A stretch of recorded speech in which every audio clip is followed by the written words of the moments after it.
penonton di studio dan para pemirsa Duta TV yang berada di rumah, kita kembali lagi dalam final perebutan juara 1 dan 2 kompetisi debat hukum regional Kalimantan yang diselenggarakan oleh Badan Eksekutif Mahasiswa Fakultas Hukum Universitas Lambung Mangkurat dalam rangka The Law Festival of Lambung Mangkurat yang keempat dengan tema Tahun Pemilu, Mari Ciptakan Pemilu yang Jujur dan Adil.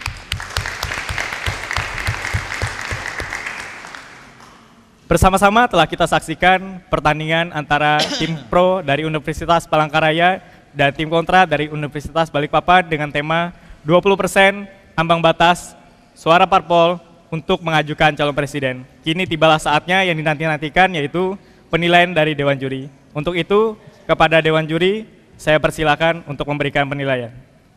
Silakan.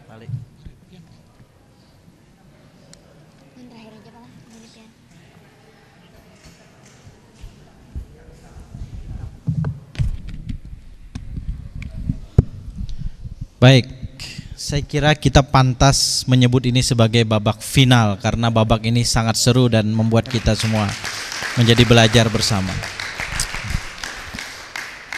Sebelum saya masuk pada materi, 2 bulan lalu saya menulis di kolom rutin saya setiap hari Senin di Banjarmasin Post di Coretan Ketatanegaraan. Judul kolom saya waktu itu judulnya Matematika Ketatanegaraan. Saya bilang ada kecenderungan pembentuk norma saat ini untuk memasukkan angka-angka dalam bentuk prosentase-prosentase seperti matematika dalam berbagai rumusan ketatanegaraan kita. Presidensial threshold 20% atau 25% kalau beranjak dalam konteks perolehan suara sah nasional. Partai politik baru bisa mencalonkan kepala daerah, wakil kepala daerah syaratnya 15% perolehan kursi di DPRD. Anggaran pendidikan dari APBN dan APBD 20%. Parliamentary threshold dulu 2,5%, sekarang 3,5%. Saya pernah melakukan riset yang agak mendalam dalam beberapa risalah pembentukan undang-undang yang membuat angka-angka itu. Dan saya jujur tidak mendapatkan rasionalisasi. Kenapa angka itu dipilih? Kenapa kok 20% misalnya? Kenapa tidak 21%? Kenapa tidak 2%? Kenapa tidak 25%? Kenapa tidak 27,5%? Kenapa tidak 50% sama sekali? Dan seterusnya dan seterusnya. Satu-satunya alasan itu adalah bahwa kondisi politik pada saat itu memang mengakomodasi kepentingan persentase-persentase yang saya sebutkan tadi. Itu pertama, hasil riset saya. Dan itu bukan hanya tentang 20% presidensial threshold, yang lain-lain juga begitu. Karena tata negara itu bukan matematika, maka wajar kalau itu tidak bisa dijelaskan dengan rumus-rumus dan lain-lain.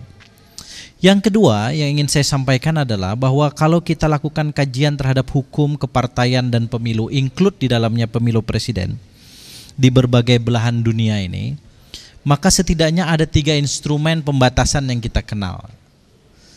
Satu yang kita sebut dengan parliamentary threshold, yang kedua presidential threshold, yang ketiga adalah electoral threshold. Ya. Indonesia itu menggunakan parliamentary threshold dan presidential threshold. Thresholdnya prosentasenya beda-beda. PT 3,5%, per presidential threshold 20%. Tapi di beberapa negara ada yang menggunakan cuma 1 alat ukur. Kalau partai politik itu tidak sampai pada persentase itu, maka dia tidak bisa kemudian mengikuti pemilu, tidak punya kursi di parlemen, dan dia juga tidak bisa mencalonkan presiden wakil presiden. Ini pilihan politik hukum yang kawan-kawan tadi sudah mengemukakan argumentasinya masing-masing. Saya dalam kesempatan ini tidak pada pihak untuk mengemukakan argumentasi pribadi saya. Yang kedua, isu yang menarik saya kira dalam perdebatan ini adalah soal penyederhanaan partai politik dan penyederhanaan jumlah calon presiden. 2 isu yang sebetulnya berbeda dan dengan 2 instrumen yang jelas berbeda, karena kita menggunakan parliamentary threshold di satu sisi dan presidential threshold pada sisi yang lain. penguatan parlemen dengan cara meminimalisir jumlah praksi di parlemen dengan parliamentary threshold harus kita akui punya korelasi yang positif terkait dengan tata kelola pemerintahan dengan sistem presidensial. Hanya saja caranya, apakah yang diperkuat itu parliamentary threshold-nya atau justru presidensial threshold-nya? Kami sudah mendengar perdebatan itu dan kami menyerapnya. Yang ketiga saya kira yang juga menarik dalam perdebatan ini dan memberi pelajaran kepada kita bersama adalah bahwa parliamentary threshold itu idealnya tidak hanya diletakkan pada level nasional, 3,5% nasional, tapi juga harusnya parliamentary threshold itu dibikin berjenjang. Perolehan suara sah di tingkat provinsi akan menentukan apakah partai-partai politik tertentu yang memiliki parliamentary threshold layak punya kursi di DPRD provinsi. Demikian pula di kabupaten kota. Karena kalau tidak, maka akan kita temukan satu tata kelola pemerintahan daerah di mana eksekutif dipilih langsung oleh rakyat melalui pemilu kada, tetapi dia bisa diseret melalui satu sistem multi partai di parlemen, dalam hal ini DPRD, yang tidak ada jumlahnya karena parliamentary threshold hanya berlaku di tingkat nasional. Ini saya kira beberapa pemikiran yang bisa saya sampaikan dalam konteks ius constituandum kita ke depan, yang boleh jadi akan diakomodir dalam beberapa peraturan perundang-undangan kita. Sekali lagi selamat, Anda tidak ada yang kalah, semua Anda juara. Kalau Anda bukan juara, Anda tidak sampai pada level ini. Assalamualaikum warahmatullahi wabarakatuh. Waalaikumsalam warahmatullahi wabarakatuh. Silakan kalau ada tambahan. Ya, silakan Ibu. Baik, terima kasih. Sebelumnya saya sangat mengapresiasi dan sangat bersemangat sekali di penghujung hari kita menemukan final yang benar-benar pantas sekali. Kawan-kawan di atas di sini disebut sebagai mahasiswa hukum. Bagus sekali, saya senang sekali melihatnya. Kita harapkan mahasiswa-mahasiswa hukum Universitas Lambung Mangkurat yang ada di sini juga bisa mencontoh mengambil hal-hal yang baik dari kawan-kawan yang ada di depannya, sehingga diharapkan juga bisa lebih baik lagi. Baiklah, tidak memperpanjang. Tapi sebelumnya saya ada satu yang saya sampaikan dulu. Sedikit saja. Di sini saya ingin meminta kepada kedua tim, seandainya nanti maju lagi atau ada perlombaan lain lagi dalam hal debat, diharapkan untuk dapat memanfaatkan waktu sebaik-baiknya, memanfaatkan setiap kesempatan yang diberikan untuk mengemukakan pendapat-pendapat maupun argumen-argumen dengan jelas. Lebih baik diutarakan langsung saja, tidak perlu misalnya memvonis lawan lebih dahulu, akan tetapi langsung ke inti permasalahannya sehingga pendapat yang disampaikan lebih panjang dan tidak terpotong, sehingga lebih dapat ditangkap apa sih inti yang mau disampaikan. Ini belum kan nanti waktu 15 detiknya sudah habis, jadi apa intinya tuh nggak jelas seperti itu. Oke, kita masuk saja langsung ya ke penilaiannya. Ada tiga lembar hasil penilaian pada sore ini. Mohon didengarkan karena ini penentuan. Deg-degan kayaknya pesertanya, Bu. Baik, saya bacakan dulu dari Bapak Ali Amrin. Untuk tim pro Universitas Palangkaraya, nilai keseluruhannya adalah 270.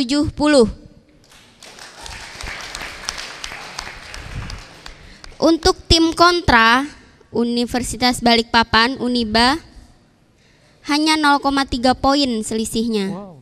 269,7.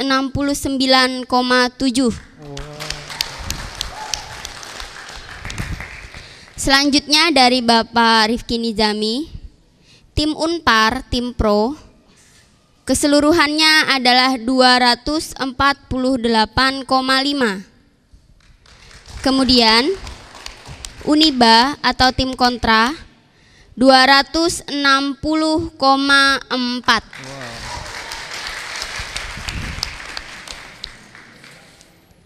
Kemudian dari saya, tim Unpar atau tim Pro 260,5.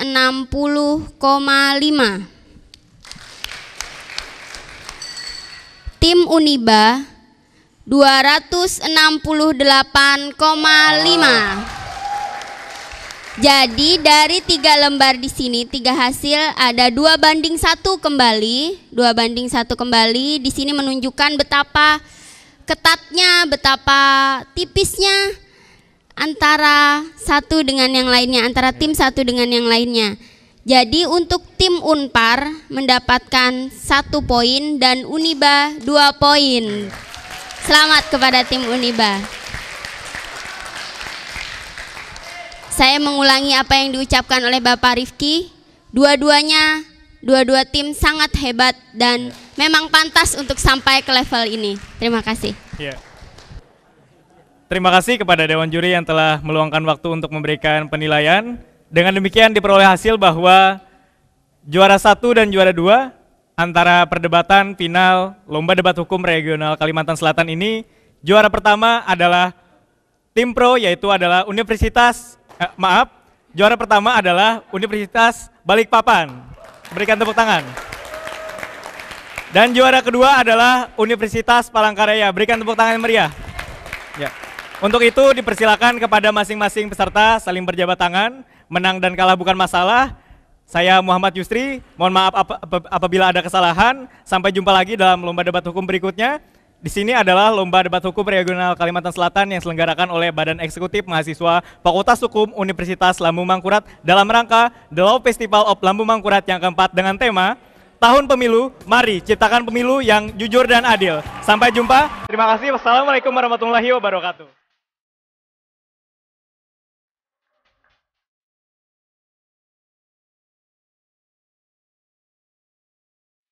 Penyerahan kenang-kenangan dari panitia kompetisi debat hukum regional Kalimantan Selatan yang diselenggarakan oleh Badan Regional Kalimantan yang diselenggarakan oleh Badan Eksekutif Mahasiswa Fakultas Hukum Universitas Lambung Mangkurat dalam rangka The Law Festival of Lambung Mangkurat yang keempat dengan tema Tahun Pemilu, mari kita ciptakan pemilu yang jujur dan adil. Berikan tepuk tangan yang meriah kepada seluruh peserta.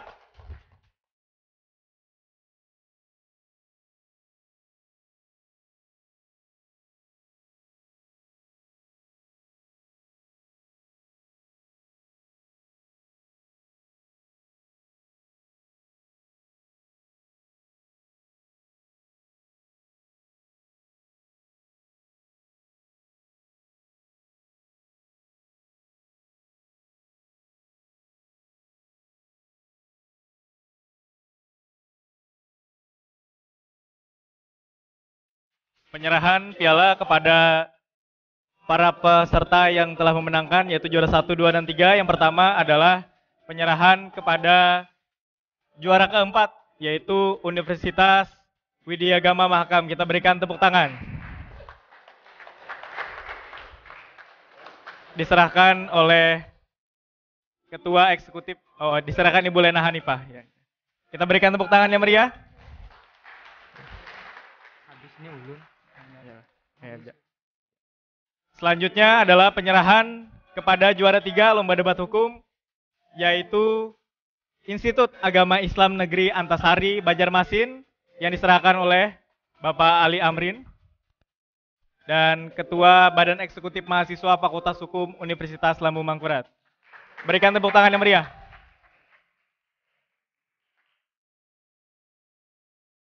Selanjutnya yaitu adalah juara 2 kompetisi debat hukum mahasiswa regional Kalimantan, yaitu diperoleh oleh Universitas Palangkaraya, diserahkan oleh Bapak Dr. M. Rifki Nijami, SHLLM. Ya. Tepuk tangan untuk kita semua.